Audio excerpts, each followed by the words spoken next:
Olá, seja mais uma vez muito bem-vindo aqui ao curso de Cálculo 1. Já estamos hoje na 39ª aula do curso e na primeira aula do módulo 3, onde nós trataremos basicamente, de integrais e aplicações.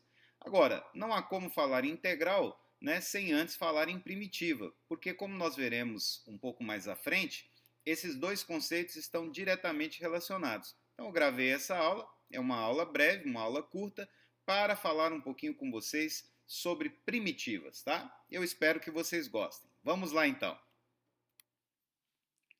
Bom, vamos então aqui à definição do que seria uma primitiva.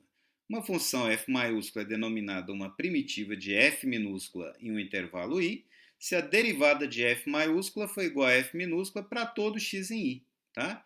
E essa é a razão para nós denominarmos f maiúscula, de uma primitiva de f minúscula, né? F minúscula pode ser obtida por meio de f maiúscula através de derivação. Então, f maiúscula é aquela função primeira, é aquela função que origina f minúscula, né?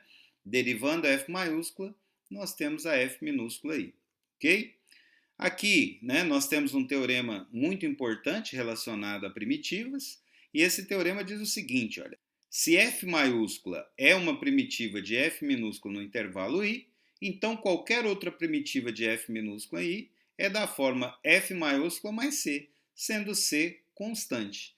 Bom, esse teorema é basicamente uma consequência direta de um teorema que nós demonstramos aí em aulas anteriores. Em aulas anteriores, nós demonstramos que duas funções que têm mesma derivada em um determinado intervalo diferem somente por uma constante. E é isso que acontece aqui. Se eu tenho duas primitivas para f minúscula, a derivada dessas duas primitivas vai coincidir no intervalo i. Portanto, essas primitivas diferem somente por uma constante, ok?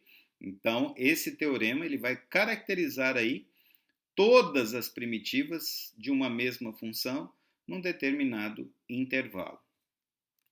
Alguns exemplos que eu separei para vocês, Determine a forma geral da primitiva de f de x igual a seno x.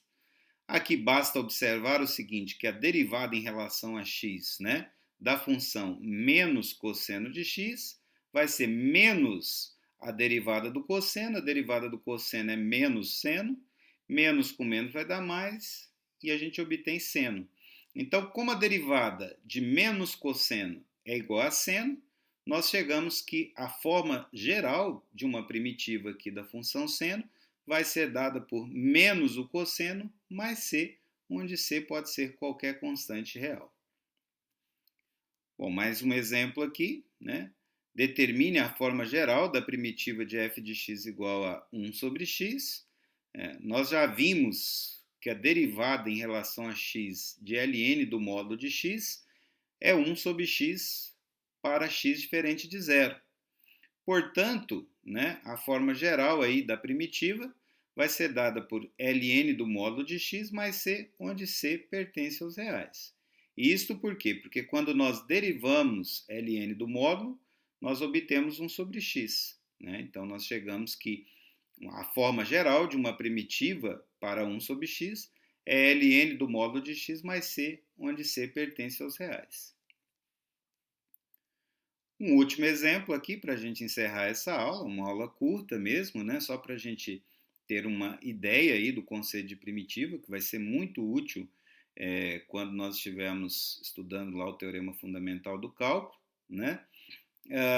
Então aqui eu coloco o terceiro exemplo, aonde eu quero determinar a forma geral da primitiva de f de x igual a x elevado a n para todo n diferente de menos 1. Tá? Bom, basta notar o seguinte, que se nós derivarmos x elevado a n mais 1 sobre n mais 1, n mais 1 vai passar multiplicando, vai cancelar com esse n mais 1 do denominador e vai sobrar só x elevado a n. Portanto, como a derivada de x elevado a n mais 1 sobre n mais 1 é igual a x elevado a n, nós concluímos que a forma geral de uma primitiva para x elevado a n vai ser dada por x elevado a n mais 1 sobre n mais 1, mais c, onde c é uma constante real qualquer. Ok? Bom, pessoal, para essa aula era isso, tá? Eu espero que vocês tenham gostado e nós vamos usar muito esse conceito de primitivas lá na frente, quando nós falarmos sobre o teorema fundamental do cálculo. Vou ficando por aqui e um grande abraço.